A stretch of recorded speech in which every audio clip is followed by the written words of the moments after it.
You know why I'm here, yeah, you know what I came to do. If it's you against me, no, I ain't gonna lose. Bobby Portis, he is a competitor. Nothing but that for Bobby. You know why I'm here.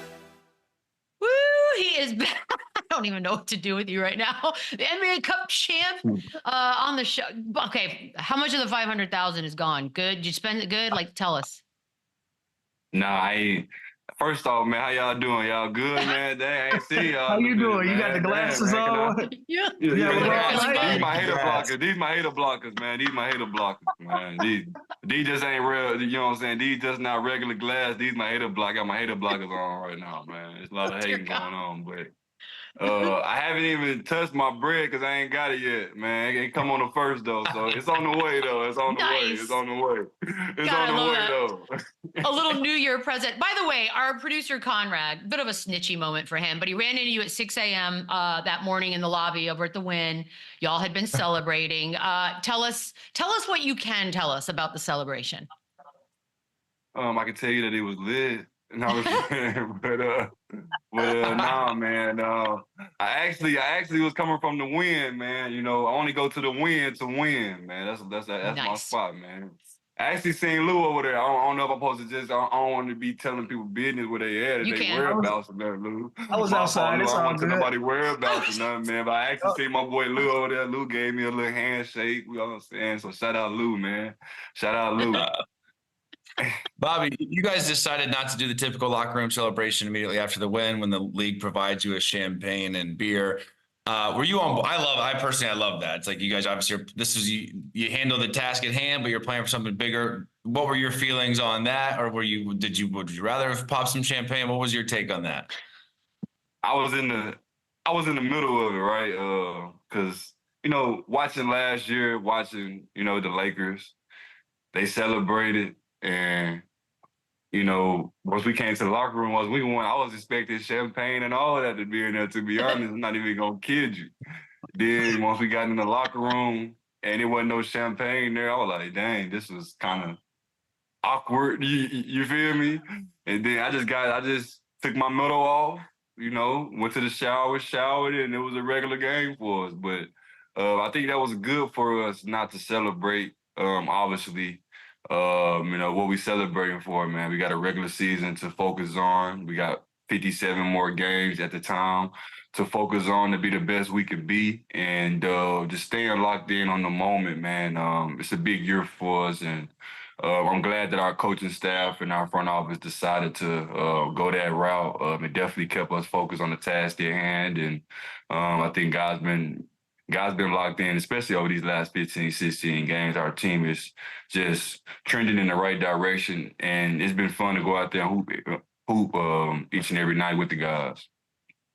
Yeah, since the cup has started, man, y'all have been one of the best teams in it. With a great record. I think y'all only lost one game, and I think that was to the Pacers last year in the semis. Did y'all use that experience as motivation, and what was the difference between this season going into the cup and last? Yeah, so obviously our team got off to a bad start to start the year, and then obviously the NBA Cup, pool play and things like that was already set in stone. But we kind of used the cup to like get better for the season. We kind of took it seriously.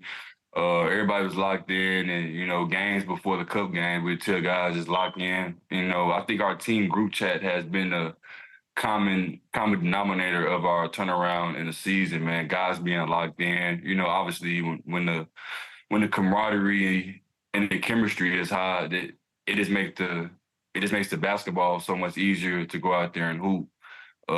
Us coming to Vegas last year was kind of like mind opening, because it's like, dang, we are really in Vegas. It was dang, bro, we really in Vegas right now, and it's mid-season December. It's cold in Milwaukee. It's snowing. You get what I'm saying? Like we out here in Vegas just. And then this year, it was great for us, man, because obviously we already had the experience of going there last year. We was the oldest team there, so we felt like we was the most experienced team that played in big games, that was ready for big moments like that, and we kind of used that experience to kind of impose our will on our opponents. I'm not saying there are levels to happiness, but there are levels to happiness. Darvin Ham. I mean, his story alone. What does he talk a little smack behind closed doors? Like, fired by the Lakers. Here he is winning. What's he been like? I wouldn't say talk a little smack, but obviously, D Ham is a great, great coach. He's like my uncle, man. I don't even look at him. I don't even look at him and Doc and them like coaches no more. They like my uncles that I needed on the team. You feel me? Like they keep me locked in. They keep all the guys locked in. They keep your confidence high. He don't even talk about the Lakers no more, man. He's so locked in on trying to make this season the best for everybody. Obviously, it's a huge year for all of us, and we're an older team, so we're just trying to use our experience each and every night to go out there and get dubs. But one thing he did brag about was being 14-0 in the Cup, though. He did brag about that. Nice. And Torian, and I got to give my guy Torian Prince a shout out too, man. Not too much talked about him, man. He 14-0 as well. He made $1 million the last year in the Cup, so I think he loved the Cup. I think he can't wait for the Cup to come around every year, man. He's 14-0.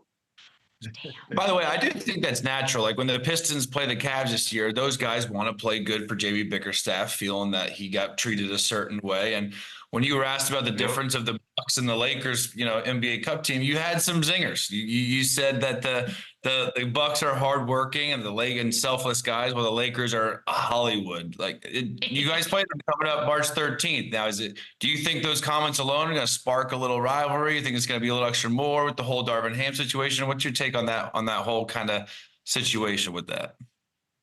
I mean, it's going to be a fun game to play in. We played them 2 times last year. Obviously, we're in the East Coast, they're a West Coast team, so you play those teams only one time at home each. So, it's always a fun game to play in.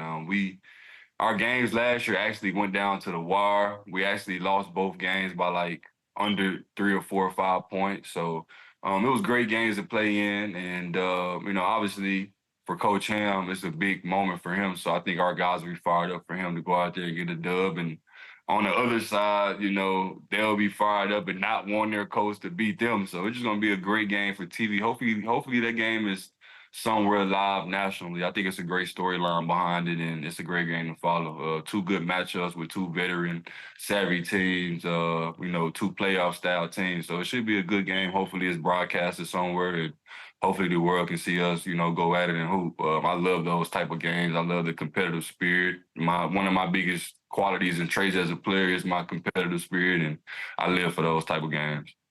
I love whatever this vibe is. Free pick from Parsons, Bucks to the moon that night, March 13th. Wow, Yeah. Calling it early. I like that. Earliest prediction we've had. September, Chandler. You know what? Giannis said he wants to be a coach. You got to stand on that now. You got to stand on that. That's what I'm saying. He called it 3 months early. You got to stick in March. I don't want to come back and I'll be seeing Chandler said, "Nah, I'm not rocking with the Bucks right now. I don't want to see that." He'll forget. Rock with it. Stand on it, Chandler. Stand on it now. Got to stay there now. To the moon. To the moon. Giannis said he wants to coach when he retires, and the whole, talented, great players becoming coaches. It's kind of a crazy thing to observe. Sometimes it works, sometimes it doesn't. Do you see Giannis as one day being a great coach? And if so, why? I'm calling Cap, man. I'm calling Cap right now, man. He just talking. Done. Yeah, I'm just calling Cap, man. He just talking, man. Giannis knows how to get the media going. He knows how to circulate all these different type of things to keep. Man, I'm calling Cap, man. He gonna be somewhere in Greece with all his 100 kids. He gonna have on their island, whatever they gonna have, and they gonna be chilling, man. He gonna be on some Tim Duncan. Like, where's Tim Duncan at? We don't see Tim Duncan. We ain't gonna see Giannis. Hey, last time I seen Tim Duncan, he had dreads, great dreads and everything. He looks like an artist. Giannis might have great dreads, anything. We ain't gonna see Giannis after he done. We ain't gonna see. He gonna be in Greece somewhere, man. We gotta pull up on him. Bobby, with no Giannis and Dame out Saturday night against the Wizards, you got busy. You had 34, 10, 8 assists. How much different is your approach when those two guys are out and you're kind of the guy to go through, or you can be more aggressive? What's that feel like when you kind of are the number one guy on a night like this? And you prove, by the way, when you have 34, 10, and 8, that you can do this more often? Yeah, obviously, with Giannis and Dame out, those guys combine nightly for 50 to 60, 70 points, depending on how hard they are.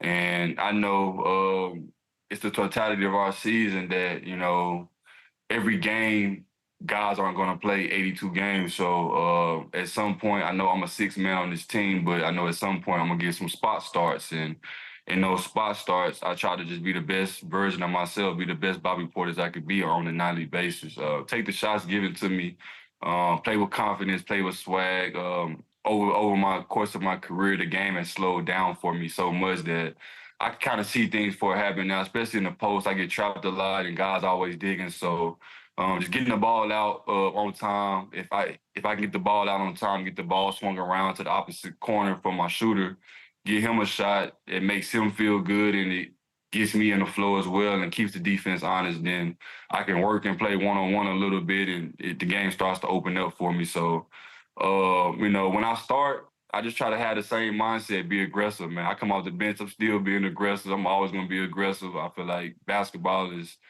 played for guys to be aggressive and be themselves, and I put a lot of work in on my craft. So the work always works, and I go out there and just take the shots that's given to me. But I just try to let the game come to me. No matter what, if I'm coming off the bench, I'm starting to let the game come to me, and I like the flow, and I like to just win, man. I think it's big for our team that when Giannis and Dame doesn't play, that other guys step up and we still win, and that kind of pours confidence into us.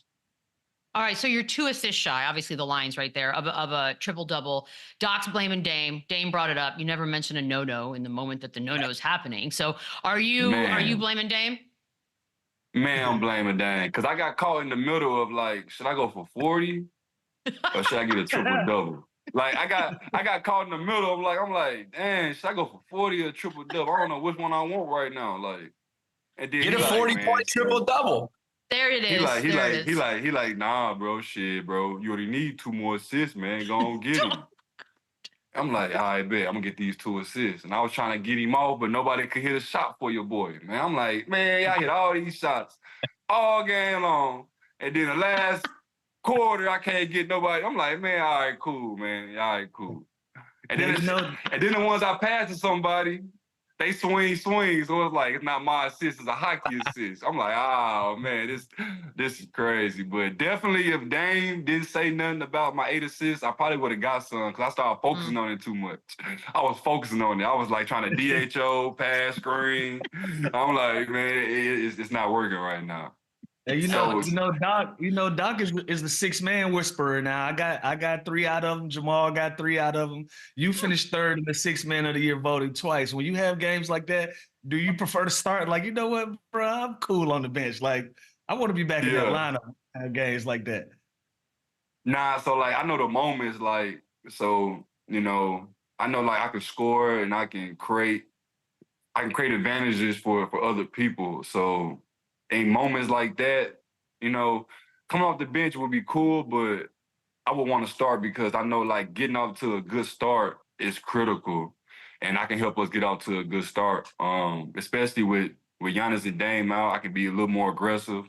I can, obviously I'm always aggressive. I can be a little more extra aggressive, just look for myself, and then I know they're gonna double it, make the right reads, and get my shooter shot. So I would definitely want to start in those games where where Giannis and Dame is out, play some 2-man game with K-Mid and things like that, just to get us off to a good start. Especially with those 2 out, like I said, they showed us so much of the load on a daily basis that it's critical that we get out to a good start and not fall behind early, just so we get confidence early on in the game, so the team flows and it's a great flow throughout the game. All right, we got Christmas tomorrow, 5 games. Bucks not playing for the first time since 2017. Giannis is pissed. That's what he says about it. Are you? So what's crazy is me, Giannis, and TA got like a little group message, man, we've been having over the years. We just be talking shit. I mean, my bad. I ain't mean it cuss. No, you're good. You're good. We be talking. We just be talking crap, sending little memes, whatever it is, and all this. And then once I seen the Christmas schedule come out in like August, I texted that to the group. I'm like, dang, bro, we ain't playing no Christmas? What's this? and they all sent like crazy mad emojis, this and that. I think at the time, all of us was kind of pissed because it's like, you know, we champs. We been top 3 in the East for however long you want to say, and we one of the best teams in the league. I feel like Christmas Day, the best teams in the league play, but we get it. You know, NBA gave us a day off, and we're gonna take our day off with pride, man. You know, get to open up some gifts. You know, hopefully I got some presents. Hopefully people got me some gifts. I open up some good presents. I'm throwing my pajamas on with good PJs. I might have some matching sets with the guy. You know what I'm saying? With my family, have some matching sets. Milk and cookies, you know. Oh, God. Good pot roast. Have my mom cook a good pot roast. You know what I'm saying? That. So I'm blessed, man. I'm not tripping at all. At first, I'm like, dang, we're not playing on Christmas. You know, we played in the Garden last year. That was lit in the Garden. You know, Garden 12 noon in the Garden on Christmas. That was crazy. But it's been fun, man, over the years. Yeah, over the years being able to play on Christmas. I think I played on Christmas 6 out of my 10 years on Christmas. So it's been fun. It's awesome. Yeah, it is awesome. I know, but then you'll like tomorrow you'll wake up and you'll be like, you know what, this isn't so bad either. Just have a nice Christmas day off. Okay, can we talk All-Star real quick? The script is weird, right? So the format, I really want to hear what you think. So you got 3 teams made of 8 dudes. You've got another team that's the winner of the Rising Stars, and then that's going to be a tournament situation. That's the new All-Star format. A lot of emotions and reactions to this. What's yours? Kind of weird, right? So like they're going to a target score, right? It's like the Elam ending thing, something like that. So I mean, obviously, growing up as a kid, we've always been fans of the All-Star game, especially as a kid. Like, you know, all the best players, big names in the All-Star game, and it's cool to see different guys playing with different guys. You kind of get that wonder of like, oh, like, shit, what if they played together one day? And then sometimes in the summertime, these guys get cool and then it happens, right? So, you know, I'm a big fan of the 12-man roster,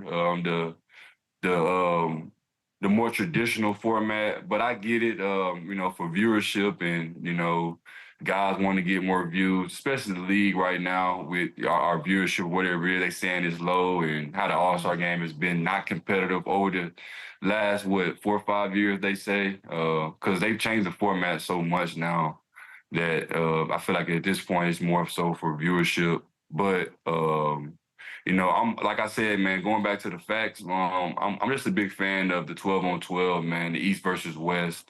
I feel like that brings out, you know, the competitive spirit. But, you know, guys have different types of games and different types of will in the All-Star game. I've never been an All-Star, so I really can't speak on what it feels like to be an All-Star and be in that type of, you know, situation or scenario. But as a fan of the game, I love the East versus West, the more traditional style. I remember watching growing up, and they didn't even have All-Star jerseys, right? They just rock they normal jersey on the court. Like, I was a big fan of the game then. So hopefully, you can go back to the more traditional way. But I get it though for the viewership and things like that. It gives the viewers something new to look forward to. But me personally, I'm going for Kansas team for the Rising Stars. Let's get it, man. Let's get it, Rising Stars. See, Lou, Chandler, people are going to root for that, even though you don't like it. It's going to be a bad product. I'm going for the Rising Stars, man. Hey, Shit. Hey, if Bobby, the Rising Stars can beat the All-Stars, man, that's more views right there. That's a big deal if they do that. I want to ask you a question real quick because I speak this language. What you do last night? I ain't do nothing. I was chilling, man. I was having a good time, man. I was chilling, man. I stayed out the way, man. I stayed out the way, man. I love this so much. Please do this every time. Bobby, we appreciate it. Enjoy your Christmas morning and your Christmas day tomorrow. Happy holidays. Merry Christmas. Yes, sir. Merry Christmas. Hey, Lou know the vibe. We'll be back.